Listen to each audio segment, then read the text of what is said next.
3, 2, 1, roll the footage.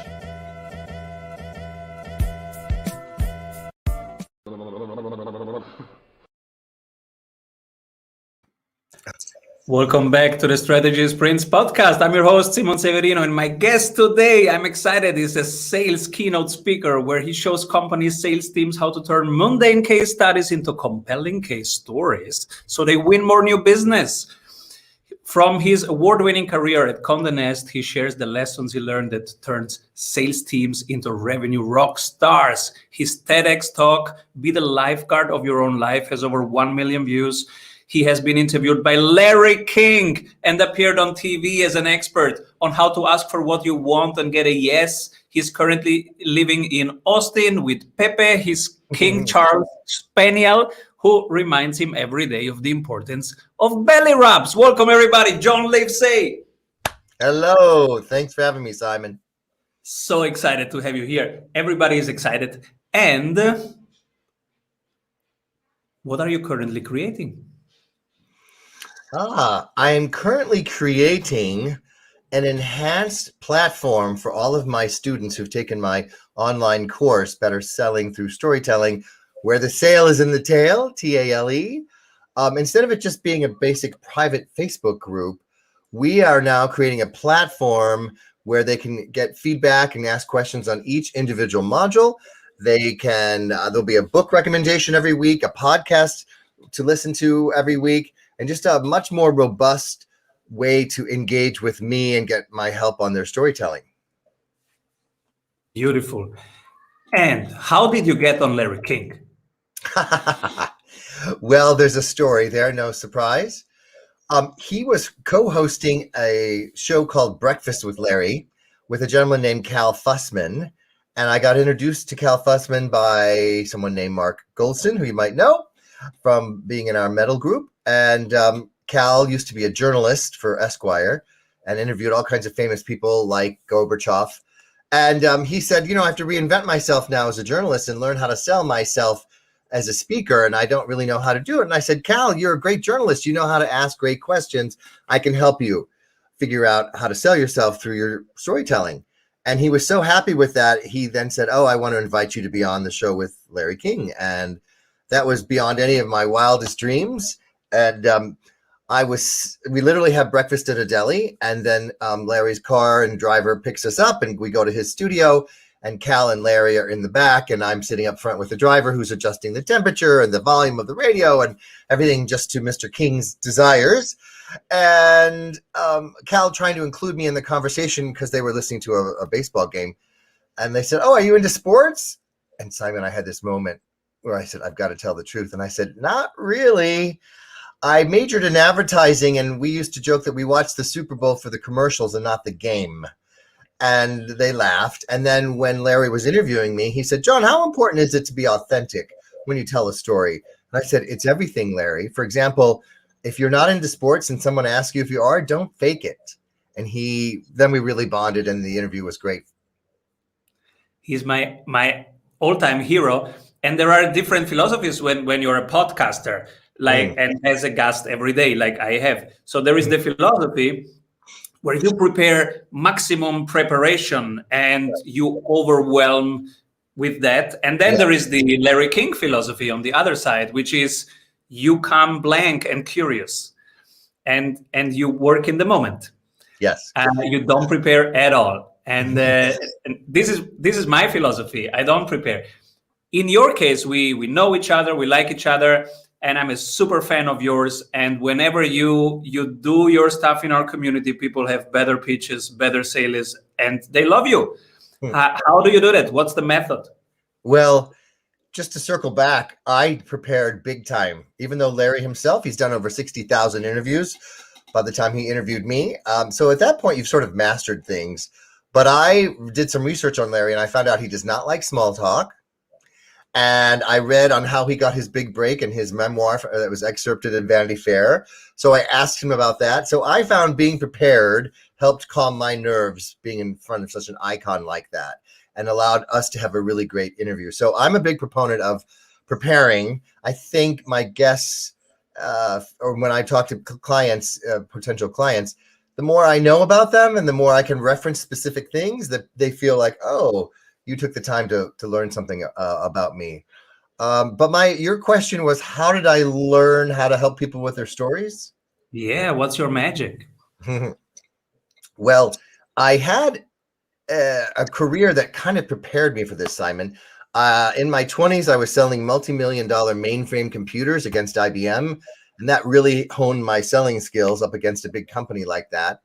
And then I worked for an ad agency, convincing studios to let us create the commercials when the movies were coming out on home video. And that really honed my storytelling skills, because if a movie hadn't done well theatrically, the editors could reposition the movie and make it appealing for people to go want to rent or buy it. So you could take a 2-hour movie and, get it down to a 30-second commercial, and you could see, wow, it all depends on how you look at something, what part of the story you want to tell. And then when I was selling advertising for Condé Nast, Lexus would say, listen, we've looked at 50 magazines. We've narrowed it down to 10. We're going to invite you all to come in and pitch back to back. And we're going to pick 3. Do not come in and talk about numbers. We've already analyzed that. Tell us a story about the magazine or the marketing idea you have. And I realized that's really the secret, is whoever tells the best story gets the sale. So all of that multi-career experience, from competing against a big tech company to learning how to tell great stories from commercials, from movies, to having to do it myself, has allowed me to put in the time to be able to have that skill where I can help somebody fix their elevator pitch, for example, or more importantly, tell the story that's going to make somebody want to buy what they're selling versus their competitors. And how did you get the name Pitch Whisperer? Well, I was being interviewed by Anthem Insurance to come and speak to their team. And they said, this is a team of an audience of MBAs and nurses, and they don't really think of themselves as salespeople, but we need them to start. And I said, well, what if we ask them to start thinking of themselves as storytellers? They said, oh, we like that. And then I asked one of my favorite questions, which is, what else is going to happen if I'm selected to be your speaker for the rest of the 2 days? Oh, at the end, we're going to have an improv session, and people are going to shout out objections from the audience, and people will be on stage role-playing, being the doctor, and people from Anthem, and we'll help them practice that. And I said, oh, what if I stayed and would stay on stage and could whisper in somebody's ear if they got stuck, something from my talk to keep everything going? And they loved that idea, and that's what allowed me to get hired. And, people said, that was so amazing. I wish you could be in my ear all the time. And I told that story to a reporter at Inc. magazine, and she said, wow, you're the pitch whisperer. And that's literally where, yes. Beautiful. Everybody needs a pitch whisperer. I met you in a circle in Los Angeles, where then you had a show, and I was so in love with the show. You came into our community, and you made 3 hot seats in just 1 hour. 3 hot seats of advanced people, advanced business people, but you turned their story from a story into a powerful weapon. And they, until today, they say, hey, when is John coming again? That was amazing. How do you do that? Well, the big mistake people make when someone says, hey, what do you do? It's like, many people, oh, it's an invitation for a 10-minute monologue. And it's not. Or they just say, I'm a doctor, I'm a lawyer, I'm a coach, I'm a consultant. They start talking about themselves. And so what I've done is I've crafted a 5-step process that makes it very conversational. And you start talking about who you help and what problem you solve for them before you say anything about yourself. And that allows people to clearly understand what you're saying. And even if they don't need what you're saying, they can remember it enough to send you referrals. And it's amazing. I thought I have an okay pitch because I'm using it all the time. So it's kind of refined. And then you got my pitch and you send it back to me and said, Simon, here are some ideas how you can improve it. And it was much better. So it works even with advanced pitches. Yes. And your thing is, hey, what's the story? Yeah. Right? Not a case study, a case story. What's the difference? Well, when you get like as a speaker, typically they'll find me either through my speaking agent, or they find me on SEO, or they watch some of my videos. And then it gets down to between me and one or two other speakers. And many entrepreneurs have the same experience. Clients will shop around and they're like, okay, you're in the final 2 or 3. You have a chance to present. Tell us why we should pick you. That's the time for a case story. But most people will say, oh, I'm going to tell you a case study, which even the word study has facts and figures in it, like school. And they're like, well, we worked with this client and we took them from this revenue to that revenue. And it's just a bunch of information and facts and figures. And people buy emotionally and then back it up with logic. So I take that data, that testimonial, the information of who you've helped, and turn it into a story. And the secret is, Simon, I make it so that people see themselves in the story. And we start describing what it feels like to be frustrated or overwhelmed or whatever the pain points are that made them want to make a change. And a really good story that the stakes are very high. If the stakes aren't high, if the problem gets solved or not, nobody really pays attention. But when you put a little bit of description as to what's at stake here, then people lean in and want to know what happened. And then, of course, they say, oh, that sounds like exactly where I am right now. I want to go on that journey with you. What do you do if somebody starts with you and their pitch is so bad that you cannot even start with anything? Well, I typically work with people who've got some success and traction. At Disneyland, there's a sign that says you have to be this tall to ride the ride. I tell people you kind of have to have some proof of concept going. If you're a coach, you're selling a program for $2,500 or $5,000 already, and you just are trying to figure out how to close more of those sales because you don't know what you're doing that's causing people to say yes or no. You're just sort of hoping that if you talk to enough people, you'll get a yes. But there are some skills and techniques of storytelling that will allow you to improve that ratio.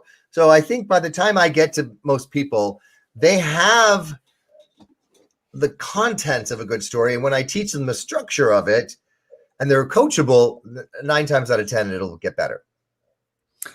I learned a powerful thing from you about PR. And really, before that, I didn't know what PR is. And after that, I got what PR is. You told me, Simon, yeah, wonderful, but boom.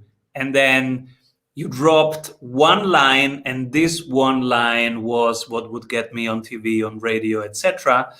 So can you explain a little bit what is the essence of PR? How to do it right? Well, the whole purpose of getting public relations, getting interviewed on television, getting a magazine to write about you is social proof. It builds trust, which is what we have to start with when we are engaging with people. And they figured, well, if you've been vetted and Fortune magazine or Inc. magazine or Larry King interviewed you, you must be the real deal. So that's the purpose for getting it. So I think when we reverse engineer it and say, why do I even want this? And realize that's the goal. Then I work with people, again, with what their story is on what is it that makes your soundbite, the one little phrase that's going to grab the attention of a journalist to say, oh, that would make an interesting interview and give value to either the viewers or the listeners or people reading the article. And so you have to put yourself in the position of the journalist and figure out what's something they haven't heard before, a way of saying it. In my case, I talk about going from invisible to irresistible. And the soundbite that got me interviewed by Fortune and Inc. was, are you stuck at the friend zone at work? That intrigues people. Our brain goes, wait a minute, I know what being stuck at the friend zone in dating is, except maybe you, Simon, you never had that problem. But most of us mortals have been in the friend zone at work or in dating. But when you say, are you stuck at the friend zone at work? It makes you it breaks through the clutter because it's something you haven't heard before, most likely. And then they wanted to know 3 ways to tell that you're in it and 3 ways to get out of it. So once I help people figure out what is that hook, that soundbite, that one sentence that's going to grab someone's attention to want to have a conversation with you and interview you, then again, the storytelling propels your career and your credibility. Wow. Now, many people are thinking, hey, how can I use storytelling on my website? Yes. Well, let's start with the About page. Most people have an About tab on their website describing who they are. And that's the perfect place to tell your story, your own story of origin. Because when you tell a story of origin and take people on a journey of who you are and where you got to, you're answering one of the unspoken questions that everybody has before they hire you or buy from you, which is, why you? Why should I pick you? What makes you different? And that's one place for it. And then instead of just a basic testimonial page, you put the case stories.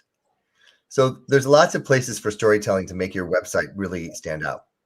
I love it. And a case story, unless we want to be very long, how can we make it short enough that it's on a website, but long enough to have that emotional arc? Yes, it doesn't need to be this paragraph after paragraph. It can be very short and concise. For example, when I was working with Olympus Medical, a healthcare tech company, they were just saying, oh, our equipment makes the surgeries go 30% faster. That was what was on their website and what the salespeople were saying. But that's a left brain fact pushing speed and feed thing, and people buy emotionally. So I asked them some questions, and now this case story is, imagine how happy Dr. Higgins was 6 months ago down at Long Beach Memorial using our equipment, and he could go out to the patient's family in the waiting room an hour earlier than expected and put them out of their waiting misery. And if you've ever waited for someone you love to come out of surgery, you know every minute feels like an hour. And he came out and said, good news, the surgery shows they don't have cancer, they're going to be fine. And then turned to the rep and said, that's why I became a doctor, for moments like this. Now that rep tells that story to another doctor at another hospital who sees themselves in the story and says, you know what? That's why I became a doctor. I want your equipment too. You got me at imagine how happy da-da-da is. You got me already, because that I feel just with this person, and I can immediately identify. So now you have just felt, people, the magic of the pitch whisperer, John. Well, Olympus said, wow, that gives us chills. Not only are we not telling stories, it never occurred to us to make the patient's family in the waiting room a character in the story. So that's really what I love doing, is helping people figure out what the right characters are to put in their story. And you'll see that that story pulls you in with, even if, you know, you haven't waited for somebody to come out of surgery, you can imagine or probably know somebody who did. And so all of that's tugging at the heartstrings to get you to be willing to open the purse strings. And when you tell a story, you're not the hero, neither is your product. The client, in this case, the doctor, is the hero. And people see themselves in that story going, I want that feeling too. Man, right now I'm thinking, how boring is my website? Numbers, numbers, numbers, results, results. We have to work on that, my friend. Yes.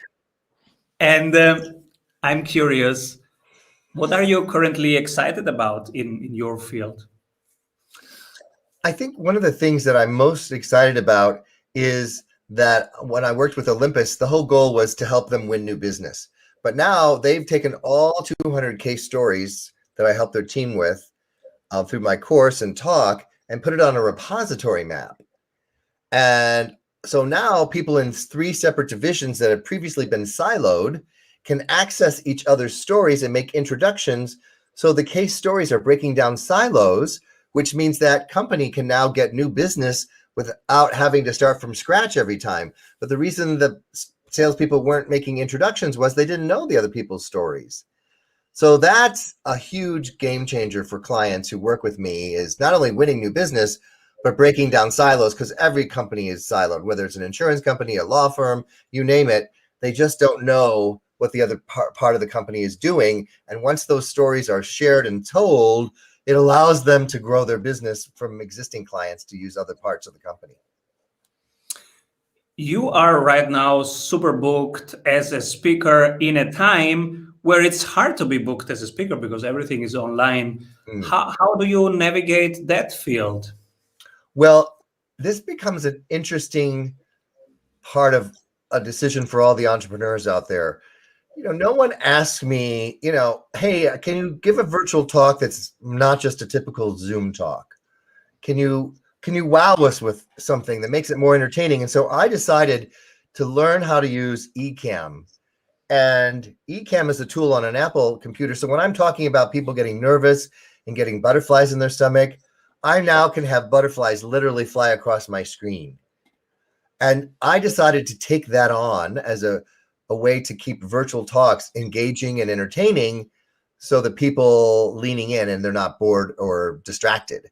So it's up to us, no matter when we get thrown a curveball like, oh, live events aren't happening, it's going to be virtual. What are we going to do to up our game even before somebody asks us to keep us at the cutting edge? That's beautiful. 3 books that inspired you. Deal Storming by Tim Sanders, a great book on collaboration. Risk Forward by Victoria Labalme, about taking risks with even if you don't feel like you're ready. And Deep Kindness by Houston Kraft. Wow, 3 books that were never recommended in 300 episodes. I love it. Great. What is one thing you recently changed your mind about? Oh, let's see. I think the one thing that I've changed my mind about is that just because I don't learn something right away doesn't mean I can never learn it. And so I've become a little more patient with myself, especially when it comes to technology.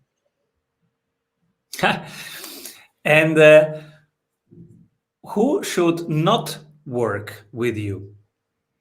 Well, anybody, A, who's not coachable, or B, doesn't have a business that's already generating revenue, as far as hiring me as taking my course. And then the same thing is true for companies. If a company has a group of salespeople that aren't willing to learn a new skill, in this case, storytelling, and they don't think they need to change or grow, then that's probably not a fit either. Examples of one of your clients and what were the hardest part to really improve and how you did it? Well, Gensler, one of the world's largest architecture firm, I've spoken to them many times in multiple countries. They had a big challenge where they were up for renovating the Pittsburgh airport, and whoever won, Simon, was going to get over $1 billion. That's how big the sale was. And the client told them and the other 2 firms, we're going to hire the firm we like the most because it's a 6-year project. You could all do the work.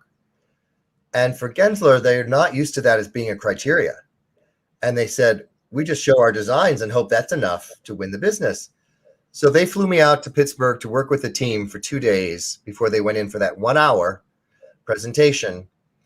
And I worked with them on the team slide, because typically on a team slide, there's pictures of who's on the team, but there was no story. They were like, I've been here 5 years. This is what I do. I go, no. Bob, what made you become an architect? Oh, I was 11 years old. I play with Legos. Now I have a son that's 11. I still play with Legos. Great. Sue, where were you before here? I was in the Israeli army. Okay. Since you're in charge of making sure this thing comes on time and under budget, if they pick Gensler, you have the perfect background. So that's how I was able to help their likability factor, because when people know a little bit about you, your story, they feel like they've connected with you as a person. Would that also work with boring jobs, like, I don't know, accountants, lawyers? Sure. Because there's some, if the person has a passion for why they're doing what they're doing and believes in it, then there's a way to pull that out. And especially in professional services, where a lot of it's seen as a commodity, you all kind of do the same thing, and you have a story and your competitors don't, that's always going to make you stand out. That's powerful. And did it also sometimes not work? I'm trying to think of a situation. Sometimes people are resistant to being vulnerable. And when you tell a story, especially if you tell a story of when you didn't have it all together, the big aha for me, myself even, was your mess is your message. And when you let people in and say, I struggled with this, but now I've got it mastered, and that you always haven't been this confident or always this successful, it makes you more human. And so sometimes people resist that. They have a belief that, no, I have to come across perfect or nobody wants to work with me. And the opposite is true. Your mess is your message. I want a t-shirt with that on. That's beautiful. Thanks. And it's liberating. We don't have to wait until we share with the world our journey. We can share it right now. Yes. And so many people struggle with perfectionism, and I used to be one of them.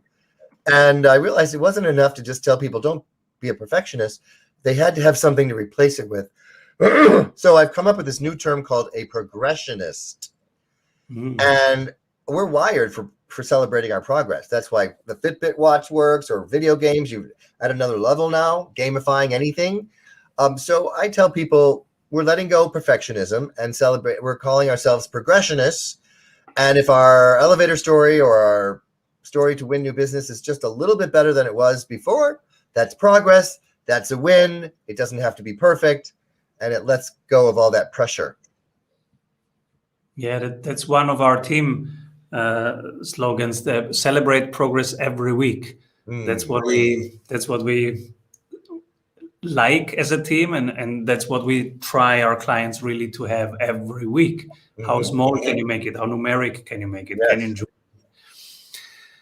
I'm super curious, who inspired you in terms of storytelling? Are there people you see as heroes and that you study? Well, Tim Sanders, who wrote the foreword to my book, is definitely one of my heroes in terms of I got to hear him speak live in front of people, and his title at Yahoo was Chief Solutions Officer. And so he's his whole point is, the only reason to give a talk is to change someone's life and make a difference. So he comes from a very heart-centered place. So I've certainly studied his focus, and I was fortunate enough to become friends with Allison Levine, who was the first woman to ever climb Mount Everest. And she has a very inspiring story of, you look at her life, you climbed Mount Everest, you've been on the Today Show, you've got a New York Times bestseller. Of course you're a speaker. And it wasn't an easy climb, no pun intended, for her. And she said, people kept saying, oh, we have a guy who lost a limb climbing Mount Everest. Did you lose a limb? And I thought, oh my gosh, there's always somebody who's got just one more thing than you have. And so that was a big lesson for me to realize that it's not going to always be linear, and it's always not going to be the speed that you want it to. But if you keep persevering, it will play out. One thing that you say yourself on a day where you need motivation. Call Simon. I have my 5-5-5 rule. Will this matter in 5 minutes, 5 days, and 5 months? I zoom out. And usually whatever it is that's upset me will certainly not matter in 5 months. And so that's what allows me to let it go. Wow, 5-5-5. Will it matter in 5 minutes, in 5 months? And then in 5 months, you get that distance and you can replenish and see it from another angle. I will have forgotten about it. It'll just be something in my rearview mirror. I'm not going to let this, bother me forever. For example, I'm buying a house right now, and that whole process is very tedious with the loan application and the appraisal schedules and you can let all that stuff drive you crazy and take the joy out of getting a house. And I do the 5-5-5 rule with this. I'm like, listen, when I'm in the house, 5 days after I'm in the house, this won't even matter, all the aggravation I went through. Wow. And I'm planning a summit for end of this year, and you are the first person that I will ask to speak there. And so everybody, if you know people who are searching for a speaker, John Livesay, he's hard to get, but if you can get him, people will love the show. He will not settle before he changes the life of people. And John, where can people stick around and find you? On my website, which is my name, John Livesay, Livesay, has an ability to download a free ebook on storytelling tips. My Instagram is The Pitch Whisperer. And if you can't remember any of that, just Google The Pitch Whisperer and my content shows up there. Beautiful. And who should be my next guest? I recently had the pleasure of meeting Raj, who's the CEO and founder of a company called Bloom Reach. And they're a digital platform that does over 25% of all the business in the US and the UK because they use artificial intelligence to create magical experiences for the shopper as opposed to just presenting information. So I was very impressed with who he is and what he's created. Wow, that sounds interesting. Thank you so much, John, for being on the show, sharing your journey, your wisdom with us. Please come back soon. Thanks for having me, Simon. Avoid trying to do thousands of things that doesn't work. We have 274 templates for your business success. Reach your ambitious goals with one-on-one sprint coach. We double your revenue